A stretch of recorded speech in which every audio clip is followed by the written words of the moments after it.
Yes.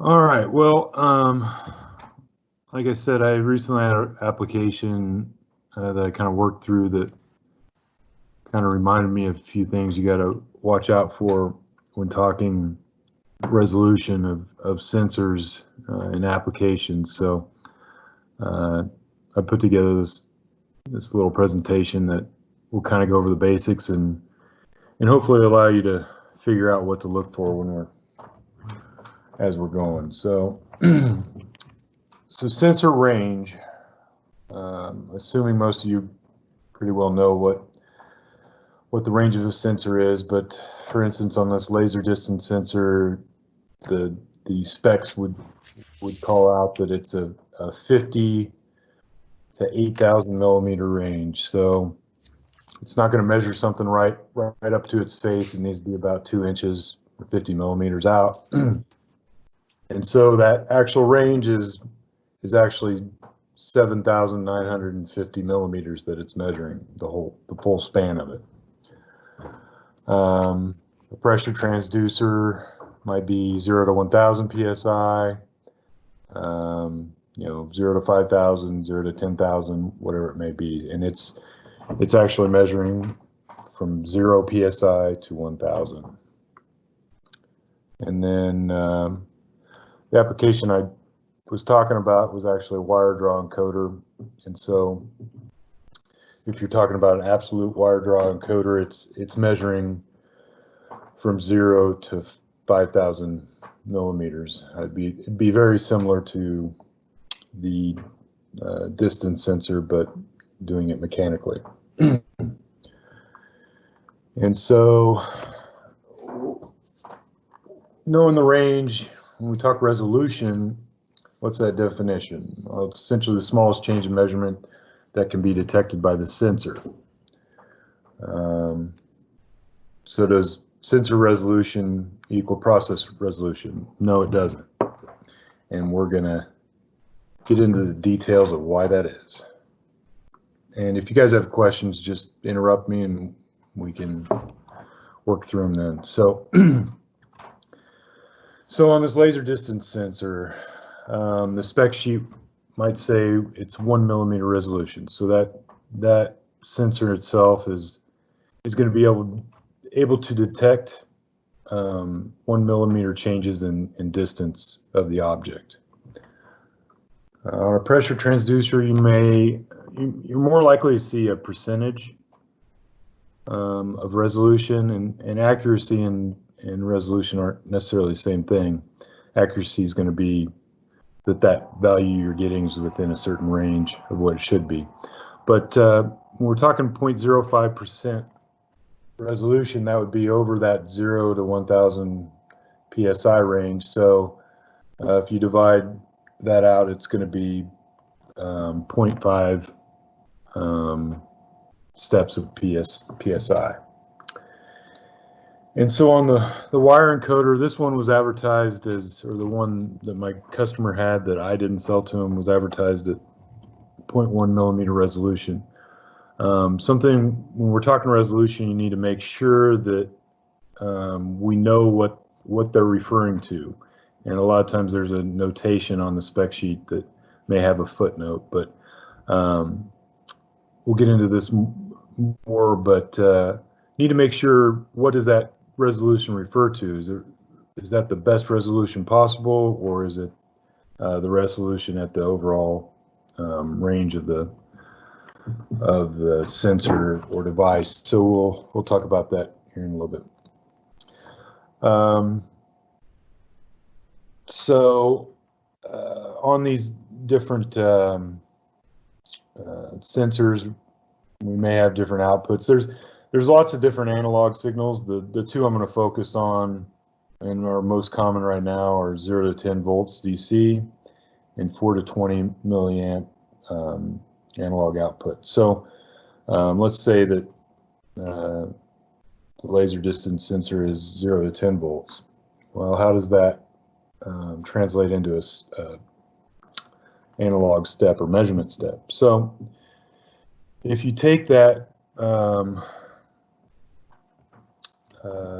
10-volt signal, and we're saying that it's got a 1 millimeter resolution. So we're going to take the overall range, which is 7,950 millimeters. We're going to take that times 1 because we're only measuring in 1 millimeter steps. And we're going to divide that 10-volt signal by that figure, which gives us 0.0012 volts DC. So every 0.0012 volt increment we see is equal to a millimeter. Sense? And so essentially our so when we've got a 0-volt signal coming out, that represents that 50 millimeter measurement, and at the maximum range of 8,000 millimeters, you would be seeing a 10-volt signal.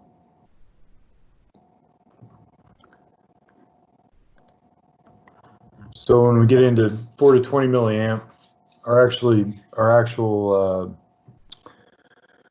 analog signal is 16 milliamps. And something to point out here, a good reason to use a 4 to 20 milliamp signal, maybe over a 0 to 20 milliamp or a 0 to 10 volt, is that when you're at a 0 point, that's going to be 4 milliamps. Whereas if your sensor isn't working, you would get a 0 milliamp signal theoretically. So that gives you some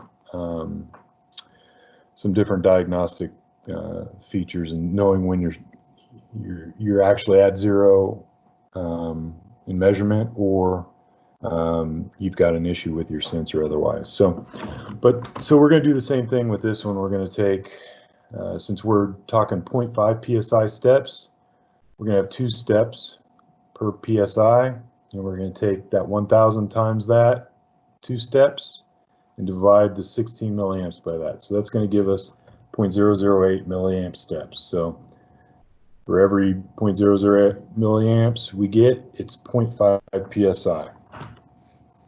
And in this example, 0 psi would be 4 milliamp, and 1,000 psi would be 20 milliamp.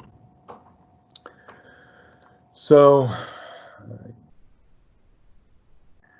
when we get to this wire draw encoder, and it's showing a 0.1 millimeter resolution, well, when we look at that, that's 10 steps per millimeter. So we're going to take that 5,000 millimeter range times 10, which is 50,000, and divide the 10 volts by 50,000. And we get 0.0002 volts DC per step. Now, that's a very minute number, and that makes me say, is this is the 0.1 millimeter resolution over the 0 to 5,000 millimeters, or is it when we scale that down, which we'll talk about in a little bit? It's most likely when we scale that down, because that's a very small number for a PLC or instrument to be differentiating between. And so again, in this instance, 0 volt equals 0 millimeters, 10 volts equal 5,000 millimeters.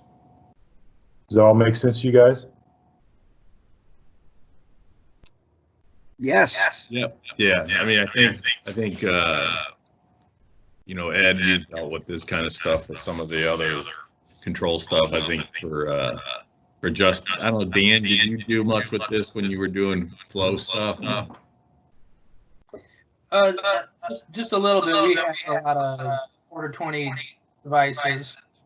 Okay. So, yeah. And then, I don't know, Justin, have you, I mean, I obviously did some of this kind of stuff like we were talking about this morning with proportional hydraulic valves, where some control device is sending an analog voltage to a valve to open and close at some percentage, you know, to open and close a proportional hydraulic valve. So it's the same concept, but exactly. Yeah. Yeah.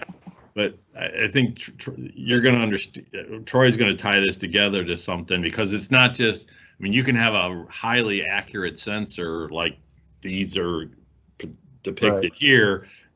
Troy's going to tie it together where it kind of makes sense down the road here. So it's just, I think what he's trying to do is try to, in this diagram here, is just show you kind of how you go about trying to figure out, you know, what your voltage range is, how many increments of that range of that sensor is over that voltage range, so that you can give it some kind of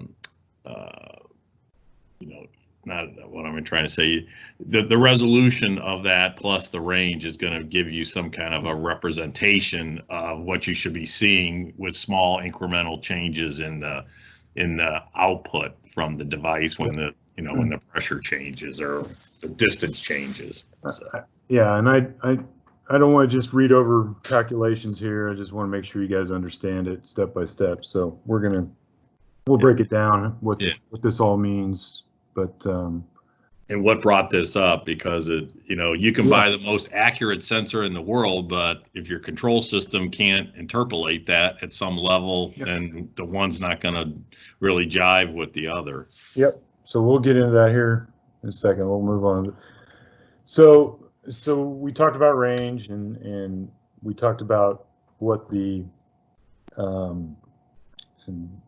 analog output would or steps would be based on that range. But in a lot of cases, you can scale sensors. You need to make sure they're scalable, first of all. But and what you're doing there is you're programming the sensor to measure a smaller range than it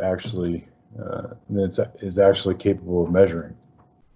And in most cases, this will increase the resolution of your sensor output. Or I should say, it will increase the resolution of the sensor as it comes from the factory. So we're going to narrow down that range that we're going to be looking at. So let's take this wire encoder example, and these are all the numbers we already looked at, and we're going to say, what's the minimum range that you can scale that wire draw encoder to? So instead of a 5,000 millimeter range, we're going to scale it to a 375 millimeter range. Now, that range doesn't necessarily need to be 0 to 375 millimeters. It could be 1,000 to 1,375 millimeters, or any slot, you know, in between 0 and 5,000 millimeters. But we're going to program that wire draw encoder to only look at a 375 millimeter range. And so if we take those same calculations and we put 375 millimeters in there times 10 steps per millimeter and divide the 10 volts by that, now we get 0.0026 volts DC, which is, I would guess that's probably what, 10 times larger than the increment we were at before. So what that's going to equal then is we're going to have the 0.0026 volts DC is going to equal 0.1 millimeter resolution that we had talked about earlier. And now the 0 volts equals, well, like we talked about, right now it equals 0 millimeters, and then at 10 volts signal you get 375 millimeters. So we've essentially taken and shrunk that range that we're looking at and made each step of that analog signal larger, which in turn makes it more reliable too. So is this our process resolution now that we've scaled that effectively?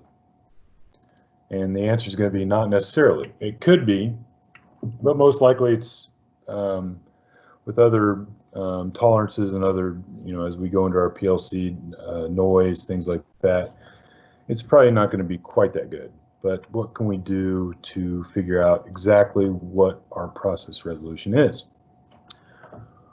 Well, when we talk about instrument resolution, as in your PLC or your temperature controller, whatever it may be that's taking this analog signal in, we need to look at the instrument resolution.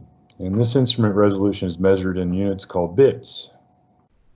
And in most cases, most PLC input cards have 12-bit resolution, which is more than enough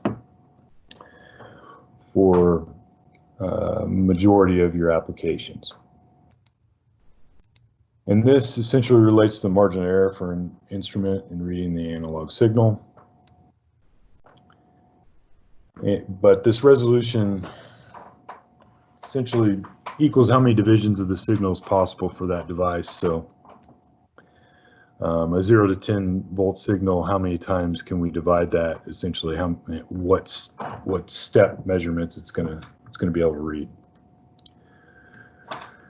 And so when we look at analog input bit values, the way you figure out how many divisions that is it's 2 to the power of whatever bit it is. So an 8-bit analog input is 2 to the power of 8, which equals 256 divisions. 10-bit is 1024 divisions. 12-bit is 4096. And 16-bit is 65,536. So obviously, the higher bit resolution you have, the higher your resolution is. So let's look at that application with this in mind.